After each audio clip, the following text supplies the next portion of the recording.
बनाना चाहते हैं वो हिंदुस्तान जहां 144 करोड़ लोग हिंदू, मुसलमान, सिख, ईसाई, अगड़ा, पिछड़ा, दलित, सवर्ण सब मिलकर साथ रहना चाहते हैं। आप भाई को भाई से लड़ाना चाहते हैं। रोज नई नई बातें, रोज नया नया झगड़ा, ये नहीं तो ये झगड़ा, झगड़ा के बाद रगड़ा। कुछ ना कुछ करना है, कुछ ना कुछ करना है। हम किस हिंदू धर्म को मानते हैं? रामपुर के लोगों, मैं इस मैदान में और यहाँ के जिलाधिकारी कह रहे हैं वो नागरिकता ले चुके हैं, फर्जी डिग्री। तो चुनाव आयोग के नियम की भी जानकारी नहीं। सबके ऊपर कार्रवाई करना है आपको। आंगनबाड़ी कहां है? बीएलओ ड्यूटी में। शिक्षा मित्र कहां है? लेकिन मैं भारत के प्रधानमंत्री से कहना चाहता हूं, दुनिया में बड़े बड़े तानाशाह आए मोदी जी, जनता ने जब चाहा उनको उखाड़ कर फेंक दिया। आपकी सत्ता भी एक न एक दिन जाएगी। नरेंद्र मोदी होश में आओ, नरेंद्र मोदी। गजनी मोड में चले गए, गजनी मोड। भूल गए, याद ही नहीं रहा क्या पूछ रहे संजय से। 4 नाम नहीं बता। हमने कहा वंदे मातरम में बहस हो गई।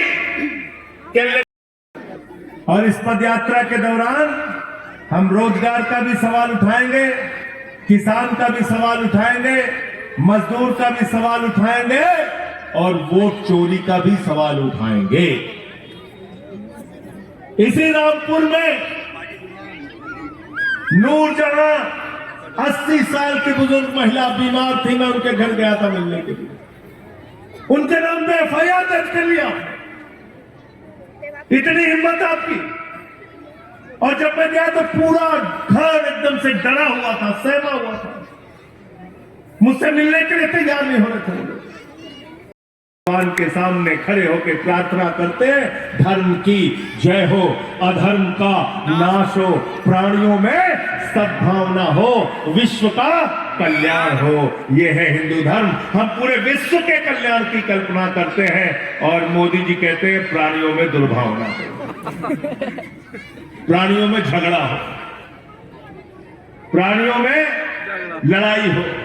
अभी हमारी बिटिया यहाँ पे बोल रही थी, आओ कहीं दलितों को मंदिर में ना घुसने दो, कहीं उनको घोड़ी पे ना चढ़ने दो। तो ये सब कुछ जो हो रहा है वो अच्छा नहीं है।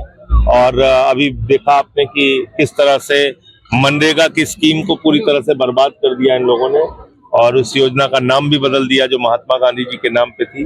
तो इन सारे सवालों को लेके ये यात्रा। पार्लियामेंट में आपको सर्वश्रेष्ठ अवार्ड मिला, उसको लेके क्या कहेंगे पार्लियामेंट में? मैं आभारी हूँ लोकमत परिवार का कि उन्होंने मुझे सर्वश्रेष्ठ सांसद के रूप में चुना और पुरस्कृत किया, सम्मानित किया। मैं उन सबका आभारी हूँ और उन लाखों करोड़ों चाहने वालों का भी आभारी हूँ जिन्होंने हमको समय समय पे हौसला दिया, आशीर्वाद दिया। मैं आभारी हूँ अरविंद केजरीवाल जी का, जिन्होंने मुझे देश की संसद में भेजा और अपनी भूमिका में निभा सकूं इसका अवसर दिया। चलिए भारत